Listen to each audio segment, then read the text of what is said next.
Hello everybody, I am Hoardergamer, and this is Hoarder's Comic Flex.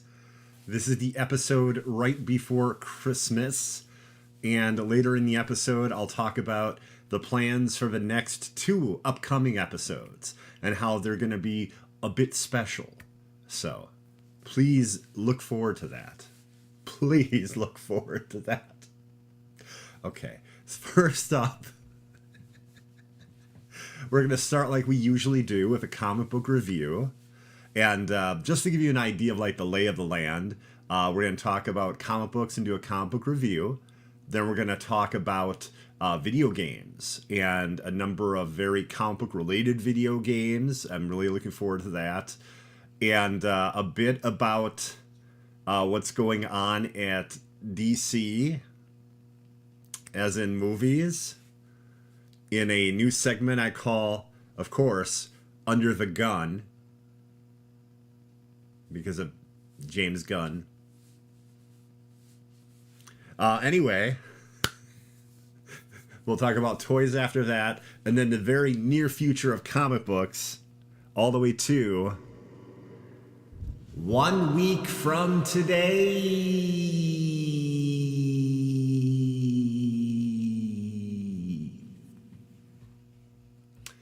Okay, without any further ado, we'll start with our first comic book review, which is Mary Jane and Black Cat, #1.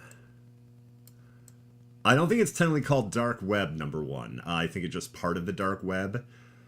So, Ben Reilly, Chasm, has basically opened up hell on earth, and appliances and newspapers and books are trying to eat people.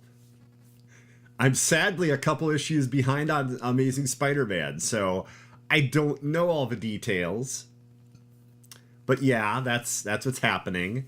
And here you have Black Cat, who is, basically friends with Mary Jane now. And they had an amazing one-shot, Mary Jane and Black Cat Beyond. It was really good, and it involved the Hood, and it was this awesome, caper / friendship thing going on. It was really well done. Well, now here's a mini-series with Mary Jane and Black Cat, and with basically hell busting loose on Earth, Black Cat is worried about Mary Jane and knows that she is estranged from Peter currently, and that even though Peter would want to be able to help her, he is basically being forced to keep his distance. So she goes and checks on Mary Jane, only to find out Mary Jane has superpowers. And she's able to take care of herself. But Black Cat calls in a favor to, of all people, Tony Stark. And Tony sends a number of Iron Man outfits or drones, basically, to protect Mary Jane's family.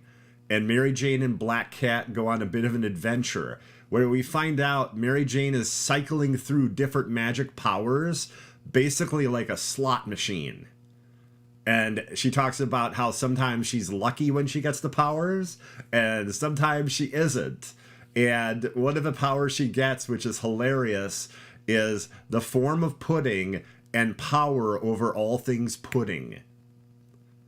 When you first see her, she's like blasting beams and like picking up like part of like a concrete wall. And then she changes powers and it's like eye beams coming out of her head. And then the third time, pudding. Then all of a sudden, as hell's breaking loose, they are whisked away from New York City to Limbo. And there's this hilarious scene where, like, the demons or monsters in Limbo. I don't know all the details of Limbo. I don't know if that's quite the same as hell. I'll be honest, I don't know all of that. But, like, there's this, like, almost funny conversation between the demons, Mary Jane and Black Cat, as they're like, well, what are all these human women doing here in Limbo? All these young women keep coming to Limbo. It was just so surreal.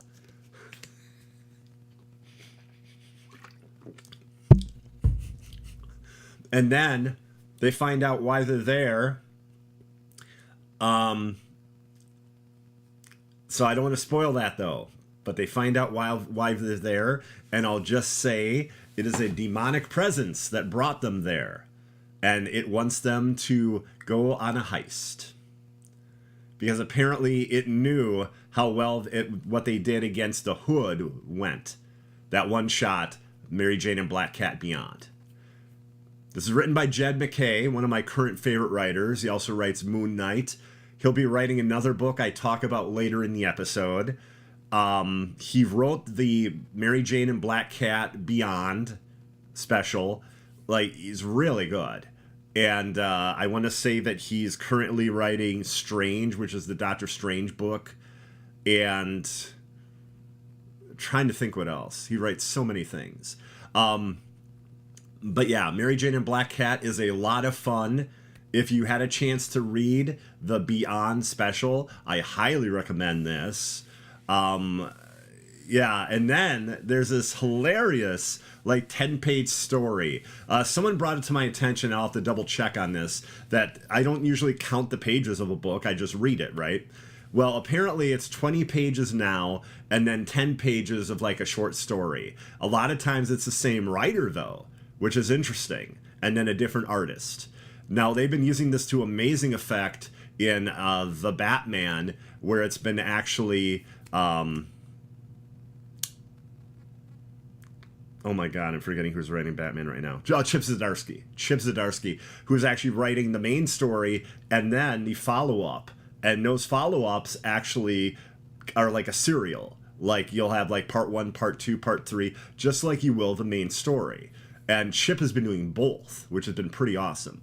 Anyway, so it's like you're getting a 20-page story, and then you're getting a 10-page story, and it's $1 more. So instead of $3.99, the issue is $4.99. But you are getting more pages, is what my friend was saying. So I got to verify that, because again, I'm not counting all the pages, just reading the book. But here, you have Black Cat going and stealing Doctor Doom's mask as part of some heist, and then using his time portal, or not time portal, time... I forget what it's called, I apologize. And like meeting Kang and beating Kang's ass, and it is hilarious. It's this really great 10 minutes, or 10 pages, I mean. Probably roughly about 10 minutes, because you figure a minute a page, I guess. Like a screenplay. But yeah, it's really good. And you basically find out it all had to do with like a poker game. And... I believe it's Mary Jane. It's hard to tell the outfit she's wearing at this poker game. And there's some interesting people at the poker game, including Ben Grimm. But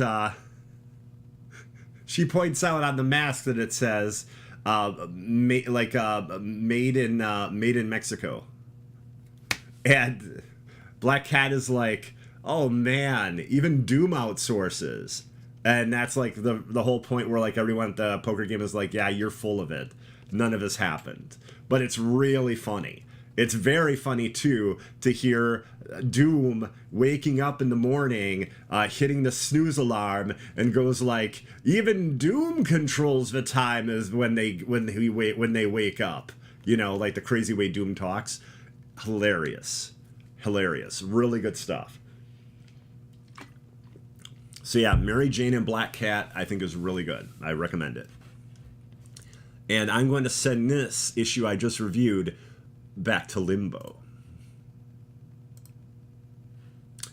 Okay, everybody.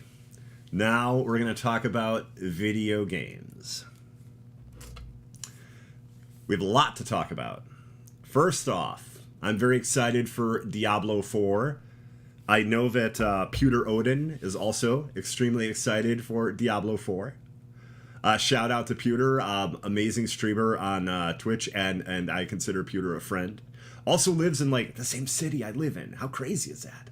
Anyway, Diablo 4, very exciting. A massive game with a ton to do. And one of the things they talked about at a video stream that the developers did last week was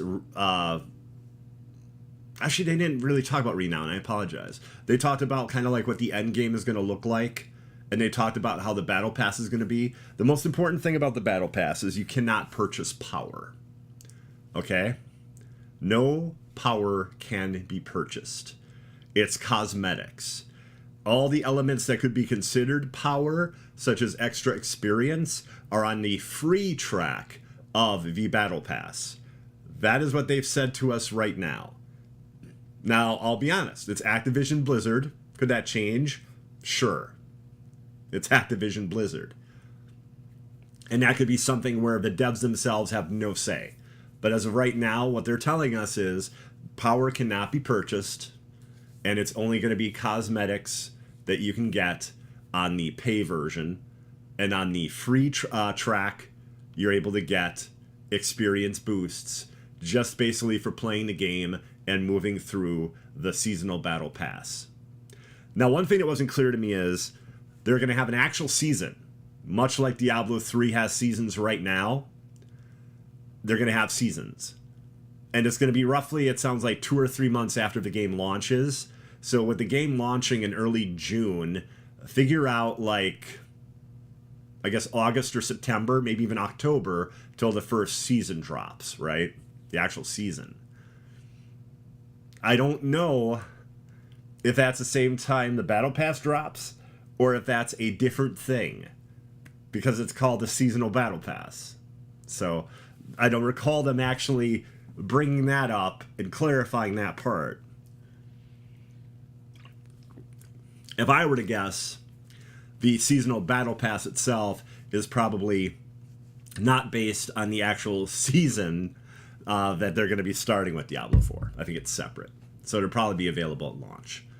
Most games like to have their battle passes at launch, so I kind of expect it. But yeah, they talked about Altars of Lilith, and there's a cool thing that I found out about called Renown, which basically rewards you for doing a whole mess of things in-game, such as finding Altars of Lilith, such as very specific things that you do in-game, like defeating strongholds. Okay? But here's where it gets cool. It gives you actual, like, character points to spend. It can give you charges for your potion, more, that you can use it more often. Really neat stuff built into Renown. So that's exciting. Also, the Collector's Edition went live last Friday after the presentation. And for what it is, I think it's really cool. It's under 100. I believe it was 96.66, if I recall. But it's a electric candle. I believe it's battery powered. I don't think you have to plug it in. And it's got Lilith on one side, Inarius on the other, and it looks really nice. Plus a huge, over 300-page hardcover art book, which is, to me, one of the biggest draws of this. A mouse pad, which I guess I'll use it. I play on console, you know, so I think that was kind of an odd decision for them to include a mouse pad. But then there's going to be a cool Hoarder pin, and the Hoarder are kind of like an ancient group that has been fighting evil since, like, evils existed. And Deckard Cain was part of the Hoarder. So that's cool. You get a Hoarder pin. You get a cloth map of Sanctuary. And it looks awesome. And he even talked about how, like, it's the whole idea of in the past where, like, in the lakes and in the, you know, oceans and everything, there were serpents. So it has this really awesome, super old school look to it and very detailed. I'm trying to think if there's anything else. The box itself is neat because it looks like you're opening up the gates of hell. But yeah, I thought it was a pretty cool thing. It does not come with the game, because they didn't want to have 4 or 5 versions of this box set, each with its own game. They wanted to have the game separate. And now if you look at the cost of collector's editions, this is in line and does make sense. The Final Fantasy XVI Collector's Edition is quite pricey. That comes with the game, but it's also $350. Another recent collector's edition, I ended up not getting it, actually. Gotham Knights. The Gotham Knights collector's edition was $300. It came with a statue, and also the Final Fantasy 16 one also comes with a statue, a steel book, and I think a cloth map as well. That's real popular right now, the cloth map. But yeah, so if you're looking at getting the game, you're looking at, in the US at least, US pricing, between $70, $90, and $100. 70 is the base for next gen. And they do kind of something goofy, though, I have to admit. If you're getting the PS4 version, it's a version that's also going to guarantee you the PS5 version, but they are going to charge you that 70 as well. So if you have no inclination to get a PS5, you're still going to spend 70, just like you would if you bought just like the PS5 version.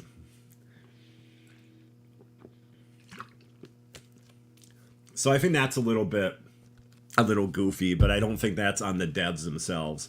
I think that's on Activision Blizzard.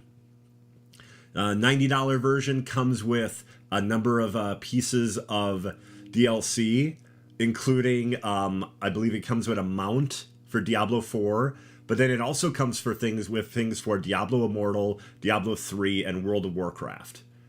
I'm not the biggest fan of that, but Blizzard's been doing that for years, giving you things from other games. And for me, I just played Diablo 3 and real recently, like in the last year, Diablo 2. That's all. I don't play World of Warcraft. I tried a little Diablo Immortal when it launched, but I really don't play it. And you also get the unlock of the Battle Pass with the $90 version of Diablo 4. Now, the $100 version, you get everything I just told you about, plus you get the 20 unlocks of the Battle Pass. To me, that doesn't make any sense. Like, I love Diablo 3 and Diablo 2. Even though Diablo 2 I started recently, I think it's pretty awesome. I have no inclination that I would be like, oh, I want to unlock 20 parts of that pass. I'll be putting a lot of hours into Diablo 4. I think the campaign alone is going to be like 40 or 50 hours, which is like 2 to 3 times as long as the Diablo 3 campaign with DLC. So, and that doesn't even count playing as another character. They mentioned that once you play through it you never have to do that again. I am someone who really likes the storyline of Diablo 3. And I think one of the reasons I brought this up on my stream this week, I had no attachment to these characters. You know, when I played Diablo 3, I didn't know about Deckard Cain. So when everything that goes down with him in Diablo 3, I wasn't upset about it. I was like, oh, okay, I see. I didn't realize he's like a revered character and that, you know, this stuff was shocking. There's some really cool plot twists in Diablo 3 that if, you know, I'd say you'll like even more if you're not connected to the entire storyline in 2, because it's quite a bit different. But yeah, I liked it. I thought there were some shocking things. What I really love, though, about this Diablo 4 is that we're going to see shades of gray, it sounds like. Like, at this point, I don't see Inarius or Lilith as a protagonist or as the good side. I don't. Because, like, yeah, Lilith made Sanctuary basically to save humanity from, like, a war between demons and angels. But she's also cool with, like, people being sacrificed to her. And she's also Diablo's daughter. So, you know. And Inarius, I really don't think is going to be like Tyrael was in 3. Tyrael is pretty amazing in 2. I'm not even done with the campaign in 2. It's a very difficult game, but it's really good. But yeah, Diablo 4, very exciting there. And of course, we're going to talk about comic book related games. I can't just talk about like Diablo 4. Midnight Suns, everybody. Has anyone played it? I think it is a phenomenal game. I think it is one of the best games of this year. I think it is one of the best Marvel games I've played. And it actually feels like a game as a service, even though it's technically a complete game that's going to have DLC. Not an actual like game as a service. So the reason it feels like this is there's so much to freaking do.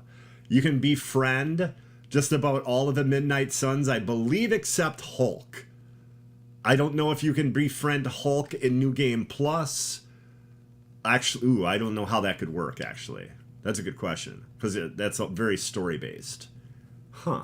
I'll have to look and see exactly how New Game Plus works in there, because there's so many characters you don't get access to until the story. So maybe it makes more sense to have Endgame without going into New Game Plus. I'll have to talk to friends who've put in hundreds of hours. Like King Greek. King Greek has, I think, now put in possibly 300 hours. Before the game came out, or right at launch, Greek was at, oh man, like 200 hours, I believe. So yeah, I'll talk to some people that have put in more time than I have. I'd say I am about 30 or 40 hours. But yeah, it's great. I'm still on Act 1. And when I said so much to do, you have hero ops, and I believe they fixed this. There was a problem where you put someone on a hero op and they wouldn't come back. They're only supposed to be like 24-hour ops for the most part. They wouldn't return the next day. So you send someone out and they're able to get upgrades or boosts for your character, or upgrades or boosts for the Abbey, which is like your hub. And yeah, you'll have it available where like one can be done within 3 days, one can be done in 4 days, one in 5 days. And as you get intel by doing certain missions, you find out about more and more of these. Plus, they name drop cool characters like She-Hulk, Shang-Chi, and I believe Moon Knight. Though I haven't seen that one. Someone told me about that one. So that's just one thing you can do. Then you can go on like hangouts with members of the Marvel Universe. And I have to say it like that because you've got Midnight Suns, Avengers, X-Men. You've got a whole mess of different Marvel heroes that you can hang with, including like Spider-Man. And that's a lot of fun. And it's funny too because some of them are really close to being like you're going on a date. Like, not like you're just talking or hanging out. It's like, it almost feels like there's romance in the air sometimes. Or gentle flirting. It's pretty interesting. And more than gentle flirting, I would say right now, is Blade and Captain Marvel.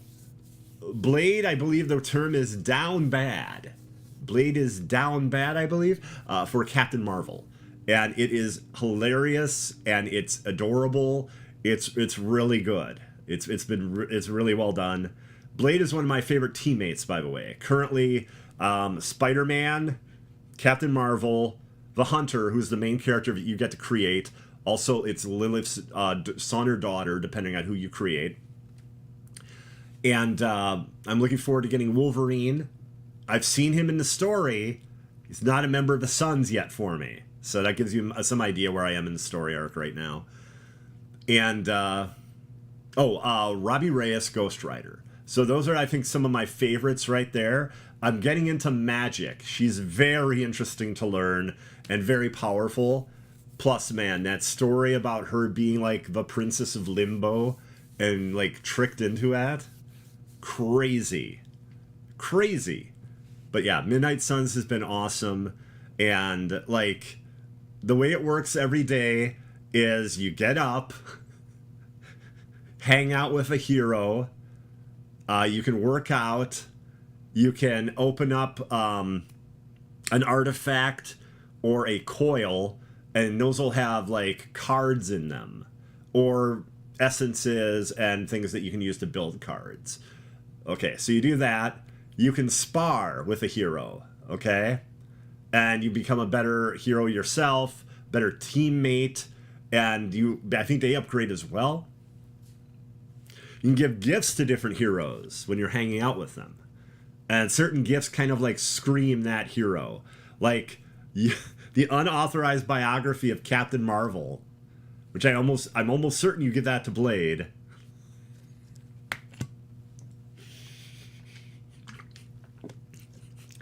Agatha Harkness is in the game. It's just awesome. It's like in a way, it's a bit of a love letter to Marvel. It's so well done. And you don't just do story missions. You can like try to stop a helicopter from leaving. You can basically rob trucks of artifacts before they're able to drive away. Sometimes it's just beat up all the enemies. Sometimes it's collect all these special chips from these cases that are color coordinated, and you need to grab cards from each member of Hydra.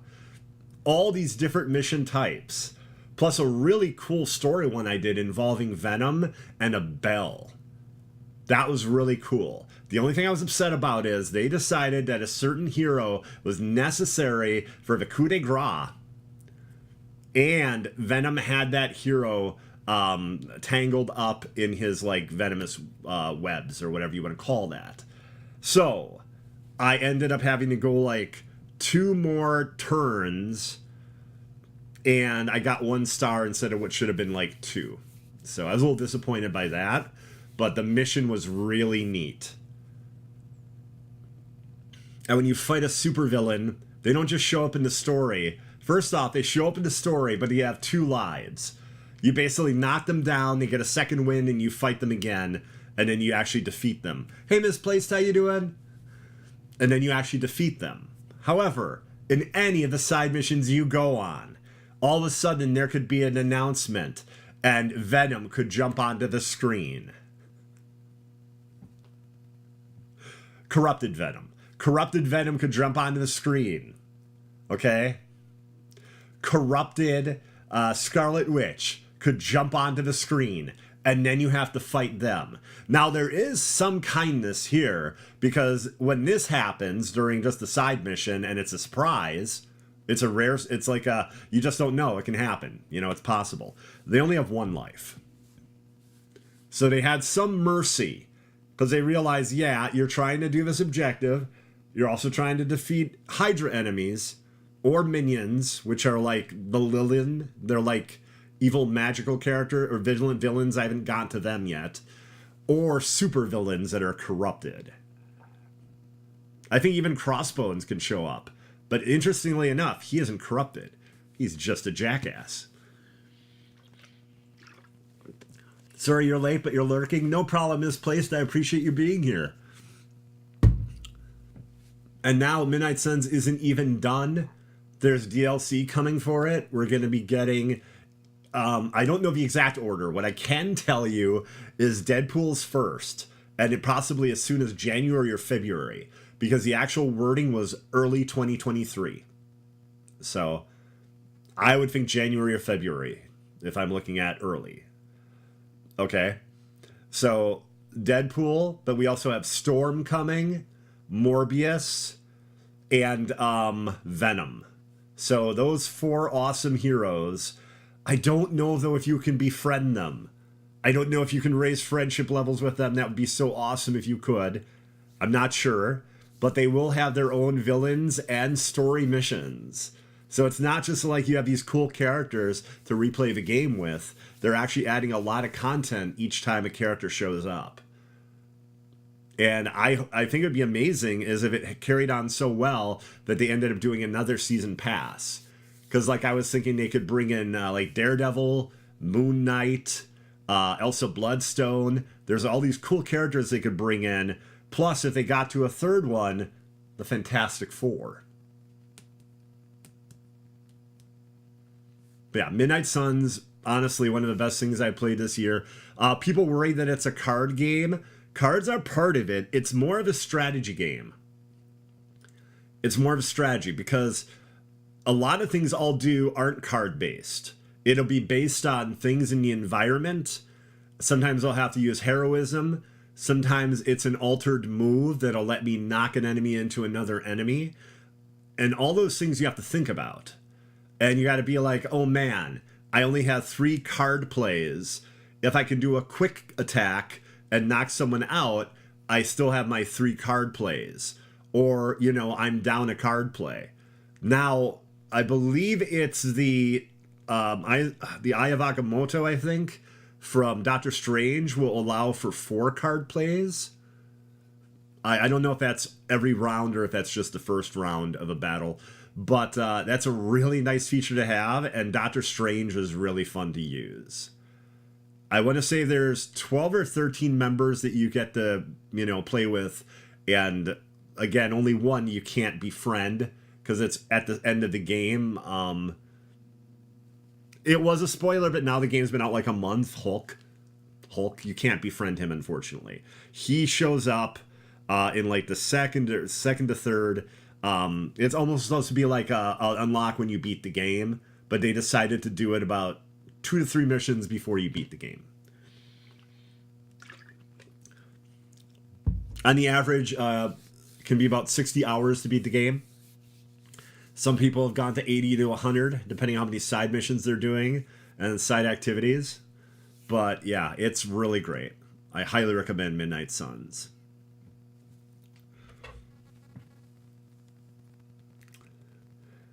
Let's see here. Suicide Squad kills the Justice League. Get ready for some information on that game very, very soon. Right now, I don't know if this is going to happen, but I wouldn't be surprised if it was IGN's game for January. Here's the issue. We know very little about it. It's possibly a game as a service. It needs to have a deep dive. It comes out May 26th. And I sincerely doubt they'll push that date. I think they really want it out May 26th. It's been in development since either 2017 or 2018. So there's been a lot of time put into this game. I'm very excited for it. But yeah, expect a storm of information soon. Like a torrent. Just a torrent. Like, just coming at you. Like the snow we're going to see here in Wisconsin in the next couple days. Expect that. So it's got to be real soon. It's got to be like January or February for a deep dive. I think right now the Game Informer game of the month is Dead Island 2. That was just announced. That's the January game for the new issue of Game Informer. So I would not expect that to get Suicide Squad to get coverage there. Maybe IGN, could even be GameSpot. But someone is going to have a big deep dive, or WB is going to have an event real soon. Real soon. Because a lot of people have questions. They want answers. Let's see. Most devs are usually gone for most of January, if not the first couple weeks. So I think they could have things already set up. Like they played the game at IGN kind of concept. And like, oh, now we're showing it off. And then like 2 weeks in, maybe they have like, I don't know if Sefton's still there, actually. Sefton Hill and I want to say Jamie Walker. I might be wrong on that name. I believe they left Rocksteady, but they wanted to do it right at the end of development. So I don't know if they were beholden to the idea of that being January 1st that they're gone, or until like January or February. I don't know. But yeah, expect some big news on that game. And as far as we know, it's still a game as a service. They have not said that it wasn't a live service game. But it's very possible with certain things that went on with Marvel's Avengers and other games of that sort that maybe they decided to just do like DLC expansions and not have it be a truly live service experience. I don't know. Because obviously, right, if they spend this much time on it, this many years, they would have more than just the game. Whether it was going to go live service or not, they would have expansions. Like, I'm guessing certain villains will come to Metropolis. Members of the Justice League that are mentioned that we don't actually face off against, maybe we face off against in an expansion. I don't know. My other hope, though, my fervent hope for this, okay, is that just like Riddler was in the Arkham games, and this takes place in the Arkham verse, that Mr. Mxyzptlk shows up and bedevils the Suicide Squad, as well as even heroes and villains in Metropolis, because that would be awesome. And Mr. Mxyzptlk is in a all ages or kid-based Justice League game coming out in March from, I believe, Outright Games. So, come on, Suicide Squad. Give us Mr. Mxyzptlk. Give us Mixie. That's what they call him in the Justice League game I just mentioned from Outright Games. Mixie, MXY. But yeah, I'm really looking forward to that game. I plan on maining Harley Quinn as well as King Shark. I'll play as all the characters, but man, going around with Harley Quinn's baseball bat and putting that upside the head of like monsters and mutants, oh, even, you know, members of the Justice League, it's going to be a lot of fun. Also, King Shark, because he can bite people's heads off. And this game is supposed to have a level of humor and like violence and stuff that like the other games really couldn't get away with, because you were dealing with heroes. So here you're dealing like with anti-heroes. So it should be really neat. Let's see. Well, and all I have to say about games besides that is Diablo also has holiday events going on. 22 Nights of Terror. Christmas-themed buffs to your character, 22 of them, a new one every 24 hours for Diablo 2 Resurrected. So that's been pretty neat. And Diablo 3 has, like, I think it's the Season of Giving they called it, where when you do Greater Rifts and defeat the Rift Guardian, there's a chance he'll leave a present for you. Like, it's actually wrapped up when you see a picture of it. And there can be, like, really cool things in there, such as crafting materials and, like, excellent weapons and, I think, transmogs, which will let a weapon look like another weapon, and pets. So there's these cool gifts that you can get. Plus, you can get ore. But the ore is basically coal. Although you can sell that for 75,000 gold in Diablo 3. So, yeah, Diablo has their holiday events, and there's a big expansion, and I think a holiday event also on Diablo Immortal, but I don't really play that one. And I figure when we talk about Diablo 4, I should bring up the holiday events for the other Diablo games. So, next up, everybody, we're going to look at toys. We are going to toy around, as I like to say. I mean, I didn't coin that. You know, people have been using that term a long time. Mr. Freeze. Victor, if you're nasty. Okay, so we got Mr. Freeze here, and I think he's going to look better in person. I think it's really a light blue outfit. I don't think it's a white outfit. I absolutely love the goggles and the hood, though, or whatever you want to call that. Like, not really a fishbowl, but that part I love. I think that part's great, and his gun is awesome. How you doing, Mike? Good to see you. But yeah, I like him. It's just not as cool as the original picture I saw of him, but I think I need to see him in person. So, the head sculpt and everything from here on up looks amazing, though. That I really do like. But yeah, Mr. Freeze, he should be coming soon. McFarlane likes to announce toys and then have them out in stores less than 6 months. Sometimes like 3. So this guy could be available March, you know? Hard to say, because this is, I think, a preview shot of him. But yeah, Mr. Freeze right here. I'm going to put him back in the cooler. I screwed that up. I needed to do an entire sentence, not just end on a word, but that's okay. That's okay. I'm still going to put him back in the cooler. Sadly, there weren't a lot of toy announcements this week. I guess because of Christmas, you know?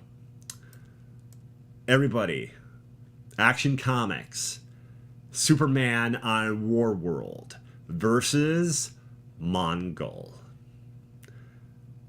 I think this is the best looking Mongol action figure I've seen. He will set you back, though. This is a 10 to 12 inch action figure. So he's a mega figure. Similar to the ones they've done of Man-Bat, which was really cool. I've not seen that in stores yet, though. I've seen the Bane, but I've not seen the Man-Bat yet. But here's Mongol, and yeah, I think it's an excellent sculpt. He looks, you know, powerful, as you know, someone that could actually fight Superman like he did on Warworld. And yeah, I think that's a great looking action figure. And yeah, I'm gonna guess, this is just a guess, at that price point they're like $39.99. But if you're looking at a McFarlane toy, they're $19.99 to $24.99. So double the size really isn't that bad. I don't know if he'll have accessories. I'm not sure. But I like him. I think it's a cool looking figure. Again, that could be as soon as like March. And I'm going to send him back to Warworld. Because besides Warworld, I don't know that much about Mongol's background. I can spell his name though. Mongul. That's how you spell his name. Okay, and sadly for toying around this week, that's really all we have. Like, all I could find were like toys that were shipping currently, which I don't like to focus on. I like to focus on announcements, you know, final versions of the toys that you get to see what they look like. Sometimes even packaging if the toy looks amazing.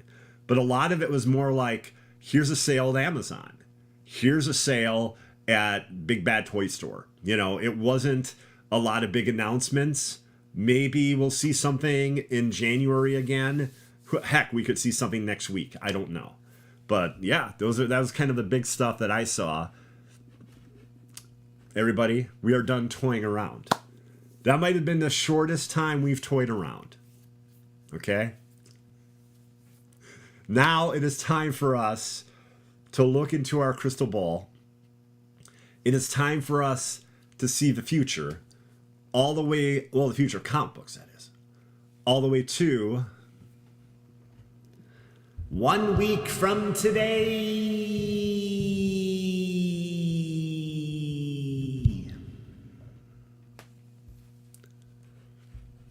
Okay, everybody.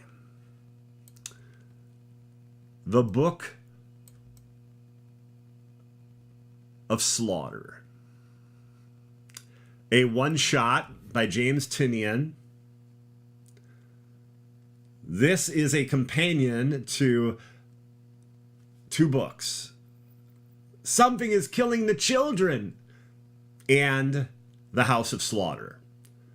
This will also give us background into the Order of St. George, the hunters that basically defeat monsters that only children can see. Well, children and members of the Order, because otherwise it'd be really difficult for them to defeat the monsters. I love this artwork. I believe this is like the actual Order of St. George artwork. This is one of the variant covers. This is going to be a little bit more expensive. An average issue is like $4.99. This is double-sized, if not larger, and it's going to be $9.99, I believe.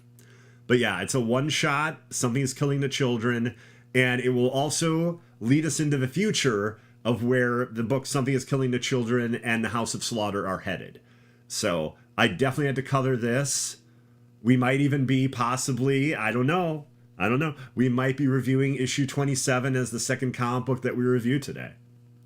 That might happen. That might be like what you can kind of see there, maybe. But yeah, I saw the artwork here, and I was like, okay, that's awesome. And then when I found out that it was going to be like the future of the series, as well as background into them, the Order of St. George and the House of Slaughter, I was very excited to see that. Okay, so I'm going to send this back to the House of Cutter. There's more than one house, everybody. Next up, comic book fans and Bat fans, Batman Gotham Knights Gilded City, number 3 of 6. And it will arrive with a piece of DLC for Gotham Knights. And it's been a really cool story. Part of it taking place in the 1800s. One of the characters, called the Runaway, is basically a runaway slave who has basically worked on liberating other slaves. and fighting evil. And by doing that, he's gained the ire of the Court of Owls. Plus, you have the yellow iris. I want to say it's the golden. Maybe it's golden. Golden iris virus that is basically plaguing Gotham in current day and is connected to the very beginning of the Gotham Knights story arc in the game. Like at some point, like let's issue 5 or 6, we're going to get into the connecting tissue of what, has been going on and why things are like they are in Gotham during Gotham Knights. So this has been really good. Although the story arc in the 1800s I've been enjoying a lot more. I have liked it. I also very much like the DLC, the exclusive DLC that you get with each issue. And I think this might be special skins for guns for Red Hood. For Jason, I think. I could be wrong. It could be Tonfa for Barbara, but I'm not 100%. But yeah, each issue comes with that. Plus, when you get the 6th issue, you'll get a 7th piece of DLC. I think the idea is you go online and log all of them in, and then once you have all 6 logged in, you get a 7th, I think. I don't know exactly how that's going to work, but that's what they made it sound like, so. But yeah, Batman Gotham Knights Gilded City, number 3. And I think the color's awesome. You have Runaway right there, and then you have these undead, which could be proto-Talons. We're not exactly sure yet. And then you have a Talon in the tree. So I'm going to send this back to old school Gotham. And by old school, I mean the 1800s. Next up, an exciting Marvel book, which will also excite you if you like the MCU movies. Okay? Timeless. This is supposed to be the big, final lead-up battle for Kang the Conqueror. And it's written by Jed MacKay, one of my favorite comic book writers. He also happened to write that Mary Jane and Black Cat comic I reviewed earlier tonight. He writes Moon Knight, and he writes the current Doctor Strange book called Strange, because it's about Clea and not Stephen Strange. At least it was when I was reading it. It might be Stephen. Stephen might be back for now. I don't know yet. For a long time, he hasn't been. So, anyway. So, Timeless will tie into the events of next year with Kang and how he's going to be worked into the Marvel comic book universe and certain machinations he's done. And as you can see, the future of the Marvel universe revealed, Timeless. And the biggest, most exciting part of it is that Jed MacKay is writing it. Excellent. And again, an excellent writer. So I'm very much looking forward to that. That's probably the big Marvel book I'm looking forward to next week, outside of She-Hulk and Moon Knight. But yeah, Timeless. And I'm going to make this book Lost in Time. Until next week. Very good chance I'll review that. Not 100%. I don't know how big it's going to be. It might be some big oversized book. I may not have time to review it, but decent chance. And this book is an event book. Action Comics issue 1050. Now I have to double check, but I think that even though it's 1050, it might technically be issue 1000 due to a numbering situation. Regardless, if that's correct or not, this is going to be the start of a new era, as it says right on the cover. Okay? So this should be a very big jumping on point for a lot of people that like Superman, but haven't been reading him recently, or, have just gotten into Superman and want to start reading him. Action Comics 1050. A little background. Superman has returned from Warworld, where he fought Mongol. He was victorious. And Warworld is basically above Earth, and everyone in it is like the people that Mongol had hostage, and Superman is trying to get them to like fit in and assimilate on Earth, as well as he's dealing with Lex Luthor, and Lex Luthor is making a deal and working with Metallo. So a lot of cool stuff going on, and yeah, Action Comics 1050, and this book has been really solid as a Superman book for like this last year or last year and a half. It's been awesome. Even one of the better superhero books. It's been really strong. And this book is going to go, or this issue, up, up, and away! Okay, everybody. It's time for me to prime the pump. Suggestions on toys, comic books, movie, TV, stuff like that you want to see. May not be able to make it happen as soon as the next 2 weeks. We'll explain that in a moment, because of special episodes coming of Hoarder's Comic Flex. Okay? But I've primed the pump now. Okay? Can't blame me. I've set things in motion. Basically, if you have any ideas, put them into chat, or like put them into comments if you're not watching this live. Our final review of the evening is, let's make this dramatic. Something is killing the children.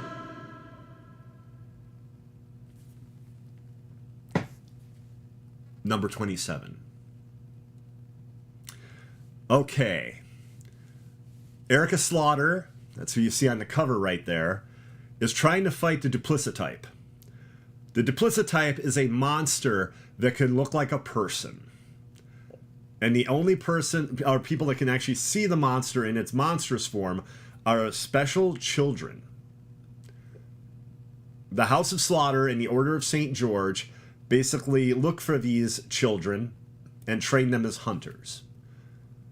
Erica faced one of these monsters and has it encapsulated in a stuffed octopus.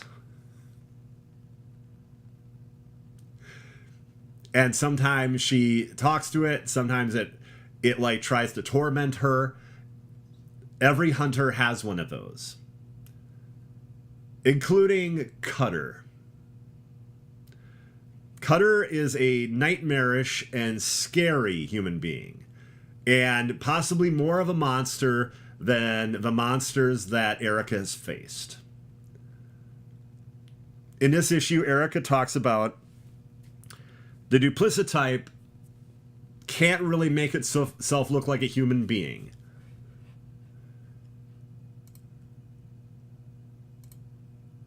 Hold on, I'm trying to get rid of this.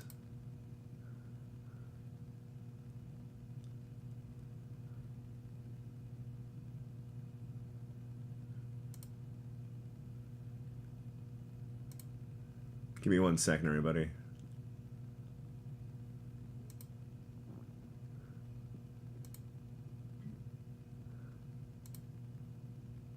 Haha, hilarious. Yeah, I definitely need it, I guess, to have a mod.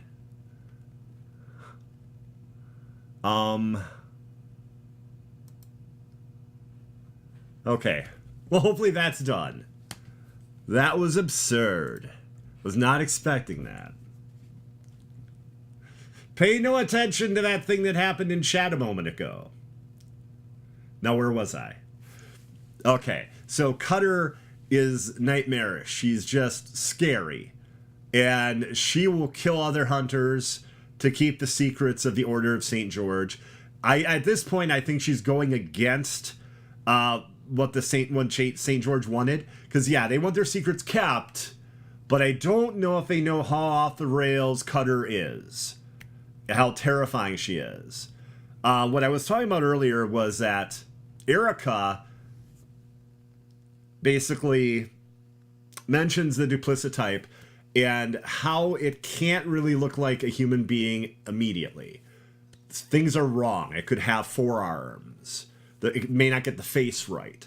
The more it kills, though, the better it gets at making itself look like a human being. So, Cutter goes and basically kidnaps the duplicitype, takes an innocent hostage, has the hostage killed by the duplicitype, only so it can take on a realistic human form to make it easier to destroy Erica. She is a monster. Again, I feel worse than the monsters Erica has faced. Because at the end of the day, what you have to look at is they're trying to reproduce, these monsters. They're trying to eat. That's what they're trying to do. And just based on what they are, they can do this in secret because very few people can see what they are. Okay? Now you have a human being that could be more monstrous than these creatures. And there's always been some question as like the dragon, who's the head of the House of Slaughter, being bad and things like that, and having some weird requests. But man, Cutter goes off the deep end, and yeah, she's pretty terrifying. This has been another really good issue. Also, a character named Riki has a really cool background where you find out about her and her girlfriend, who unfortunately had terminal cancer, and that explains a lot on that character. It was a very good issue. It was a very good issue. This is one of my favorite horror books currently. I think it's very good. Another really good one is Nightmare Country, which is a DC comic book with the Corinthian in it. That's been awesome too. And of course, Ice Cream Man, the anthology horror comic I mention all the time. I will, let's see, where will I send this? Let's send this to the House of Slaughter. We'll send this to the House of Slaughter. But yeah, her name's Erica Slaughter, and the hunters take the last name of the house they're trained in, basically, is what it seems like so far. So, Erica Slaughter. Okay, everybody. I primed the pump. Do we have any suggestions, any ideas for upcoming episodes? Besides making sure I have a mod.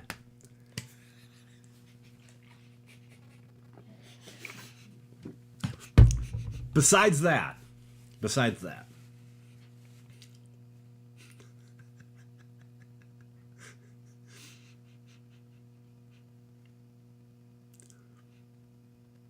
If we don't have any suggestions for upcoming episodes, I can tell you about the future of Hoarder's Comic Flex. So, next week, Hoarder's Comic Flex Best of Year, but this part's in quotes, okay?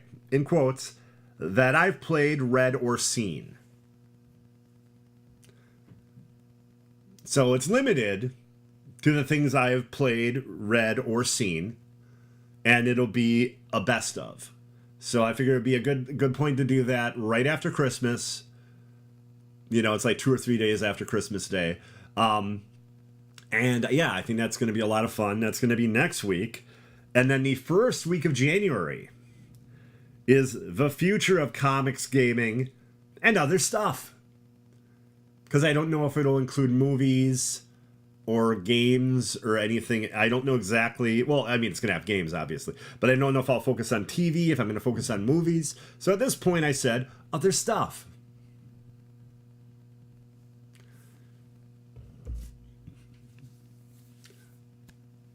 I apologize. I think I talked a bit too long. We didn't get to... This won't be a running gag, I promise you. We didn't get to Under the Gun, which is going to be a new segment talking about James Gunn in control of DC Comics with Peter Safran. I think we'll try to do that next week then. So yeah. There was a lot to say about video games this week. There was a lot. There's a lot. Again, everybody, thank you very much for watching. Whether you watch it live, whether you watch this on demand, you know, at your leisure on YouTube, thank you very much. If you have any suggestions, if you like this show, feel free to leave a comment. I also stream on Twitch, twitch.tv/Hoardergamer. I'm currently doing Midnight Suns and some Diablo, like Diablo 2 Resurrected. Also, I'll be getting back to God of War Ragnarok again real soon, and Gotham Knights, and heck, even Marvel's Avengers can show up. So those are kind of the games I'm focused on right now and in between. So, and some point early next year, I plan on doing a Plague Tale Requiem. So, everybody, thank you very much. Thank you to Doomkiller HD and Doom Squad Gaming for letting me borrow your channel again. Thank you. And I hope you all have a wonderful, happy holiday. Thank you very much, and I'll see you later. Bye-bye.